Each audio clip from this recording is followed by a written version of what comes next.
नमस्कार, मेरा नाम है डॉक्टर पुरु धवन और आज इस वीडियो में आपको बताने वाला हूं कि कैसे एक किडनी फेलियर का पेशेंट बेकिंग सोडा का यूज करके अपनी किडनी फेलियर की कंडीशन को खराब होने से रोक सकता है।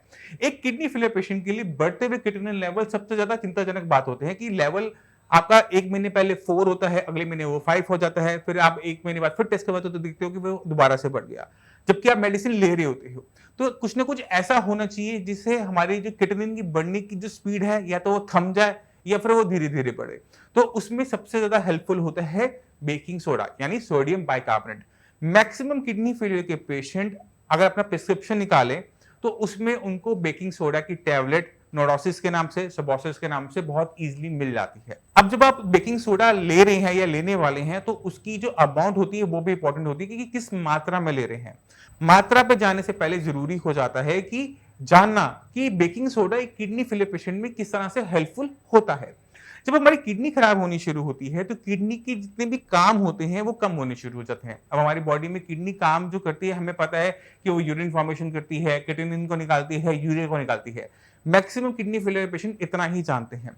मगर आप सभी को ये जान के हैरानी होगी कि किडनी हमारी बॉडी में पीएच को भी कंट्रोल करती है, यानी हमारी बॉडी में कितना एसिड होगा उसे भी कंट्रोल करती है।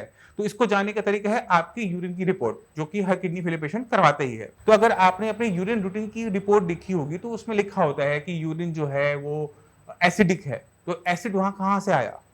एसिड आया जब किडनी ने उसको बाहर निकाला वहां से, यानी किडनी एसिड को निकालने का काम कर रही है। अब अगर आपकी किडनी कम काम कर रही है, क्रिएटिनिन को नहीं निकाल पा रही, यूरिया को नहीं निकाल पा रही, तो कहीं न कहीं वो एसिड को भी नहीं निकाल पा रही। अब एसिड नहीं निकलेगा तो कहाँ हमारे इकट्ठा होगा? हमारे ब्लड में, जहाँ पे क्रिएटिनिन इकट्ठा हो रहा है।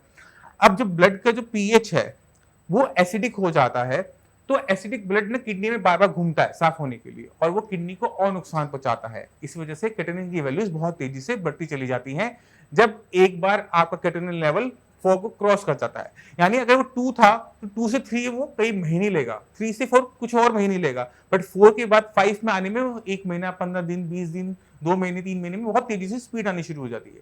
वो इसलिए क्योंकि पहले आपको पता था कि आपकी सिर्फ़ किडनी खराब हो रही है, मगर जैसे ही क्रिएटिनिन का लेवल 4 को क्रॉस होता है, तो बॉडी में एक कंडीशन और बननी शुरू हो जाती है, जिसे हम कहते हैं मेटाबॉलिक एसिडोसिस। अब ये एसिड हमारे ब्लड में इकट्ठा हो रहा है, जैसे मैंने आपको समझाया। इसको हम निकाल तो सकते नहीं कि फटाफट निकाला कि हमारा एसिड ठीक निकल जाएगा तो हमारी किडनी खराब होना बंद हो जाएगी। इसको बॉडी में ही न्यूट्रलाइज करना पड़ता है। जैसे अब कभी आपकी बॉडी में एसिड गिरा हो तो घर वाले क्या कहते हैं, इसमें दूध डाल दो, इसमें क्रीम लगा दो। क्यों? क्योंकि हमें पता है कि उससे वो शांत हो जाएगा। सेम उसी तरीके से हमने इस एसिड को बॉडी के अंदर ही ठंडा करना होता है और उसमें हेल्प करता है सोडा। इस सोडे को यूज आप और जगह भी करते हो। जब खाना खाते हो, बहुत ज्यादा खा लिया, एसिडिटी हो गई, तो क्या पीते हो? इनो। इनो के अंदर भी बेकिंग सोडा ही होता है जो आपकी एकदम जलन को आराम दे देता है। वही करना है हमने बस। हमने अपनी बेकिंग सोडा की जो टैबलेट है उसे कंटिन्यूअसली लेते रहना होता है। क्योंकि हमें नहीं पता कि आपकी बॉडी में कितना एसिड एक्युमुलेट हो रहा है, कितना नहीं हो रहा। अगर आपने टैबलेट कम खा रहे हैं, एसिड ज्यादा क्यों हो रहा है, तो भी कंडीशन मेटाबॉलिक एसिडोसिस की बन जाएगी। इसे कंट्रोल करने का पहला तरीका है कि डोसेज का सही होना। अब डोसेज हमने जो ली है, जो दवाई हम खा रहे हैं, वो शरीर पे कितना काम कर रही है, कितना काम नहीं कर रही, उसको टेस्ट करने का भी कोई ना कोई तरीका होना चाहिए ना। तो जो अच्छे जो अपने डॉक्टर्स होते हैं वो अक्सर केएफटी के साथ एक टेस्ट और लिखते हैं, वो है सीरम बाइकार्बोनेट का। और अच्छी लैब उसे केएफटी के अंदर भी करती है कि केएफटी जब हम करवाने तो क्रिएटिनिन आ रहा है, यूरिया आ रहा है, साथ में सीरम बाइकार्बोनेट की भी वैल्यूज आ रही होती हैं। मगर कई बार हमें अपने लैब वाले को बोलना पड़ता है कि भाई आप केएफटी के साथ साथ मेरा सीरम बाइकार्बोनेट का भी टेस्ट कर दो। क्यों? क्योंकि अगर आपकी बॉडी में सीरम बाइकार्बोनेट कम है, यानी आपकी बॉडी में एसिड ज्यादा है, और अगर एसिड ज्यादा है इसका मतलब यह है कि आपकी किडनी को नुकसान पहुंचेगा, आपकी किडनी तेजी से खराब होगी। तो जितने भी किडनी फेलियर के पेशेंट होते हैं उनको मैं हमेशा एडवाइस करता हूँ, इवन अपने जो हमारे डाइट चार्ट्स होते हैं, हमारे जो प्रिस्क्रिप्शन होते हैं, उसमें बहुत क्लियरली मेंशन होता है कि आपने बेकिंग सोडा यानी सोडियम बाइकार्बोनेट की टैबलेट्स को कंज्यूम करना ही करना है। इसके बिना आप अगर आप चलते हैं तो आप दुनिया की सबसे अच्छी मेडिसिन को आप ले आइए, सबकी सब फेल होती चली जाएंगी। और बेकिंग सोडा है, सेफ है, किसी टाइप का नुकसान करेगा नहीं, कोई केमिकल नहीं है इसके अंदर खास ऐसा कि आपकी बॉडी को किसी टाइप की परेशानी हो। तो अगर आप थोड़ी कम करेंगे तो नुकसान होगा, ज्यादा करेंगे तो नुकसान नहीं होगा। तो थोड़ा सा एक्स्ट्रा लेके चलना बेकिंग सोडा को एक किडनी फेलियर पेशेंट में ज्यादा अप्रोप्रिएट होता है। तो मैं उम्मीद करता हूं इस वीडियो से आप समझ गए कि बेकिंग सोडा किस तरह से किडनी फेल होने से आपको बचाए रखता है, किस तरह से उसकी स्पीड को वो थाम लेता है। तो अगर आपने अब करना क्या है, आपने अपना प्रिस्क्रिप्शन निकालना है और एक-एक मेडिसिन को खुद ब खुद गूगल पे सर्च करना है कि कौन सी मेडिसिन आप किस पर्पज से खा रहे हो। तो आपको एक आश्चर्य मिलेगा कि इसमें कोई भी किडनी की मेडिसिन नहीं है।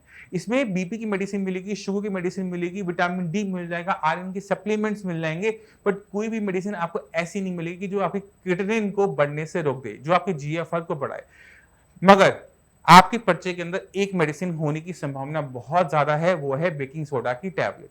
ये जो बेकिंग सोडा की टैबलेट है, आपने किसी भी कीमत पे छोड़नी नहीं है, मिस नहीं करनी। आप इसे कंज्यूम करते रहेंगे तो किडनी आपकी कम खराब होगी। अब सवाल है, किडनी खराब तो हो रही है इसको लेने के बाद भी, मगर वो धीरे हो रही है, बट हमें तो चाहिए अपना क्रिएटिनिन लेवल डाउन होना, हमारा जीएफआर लेवल बढ़ना। तो हम उसे कैसे कर सकते हैं? इसके लिए आपको थोड़ा सा किडनी के बारे में और गहराई से जानना होता है। इसके लिए मैं चाहता हूं कि आप इस चैनल पे जितनी भी वीडियोस हैं उनको एक-एक करके देखें। जब आप इस सारी वीडियोस को देखना शुरू करेंगे तो आपके माइंड में किडनी फेल क्या कंडीशन है, किस वजह से होती है, क्यों होती है, कैसे क्रिएटिनिन डाउन होता है, कैसे जीएफआर बढ़ता है, पेशेंट की वीडियोस देखेंगे तो आपको बहुत क्लियर कट आइडिया मिल जाएगा कि किस तरह से आप अपने जीएफआर को बढ़ा सकते हो, किस तरह से अपने क्रिएटिनिन को डाउन कर सकते हो। अब इसी के साथ आप सभी से मैं चलने की आगे चाहूंगा। मिलते हैं अगली वीडियो में, तब तक के लिए नमस्कार।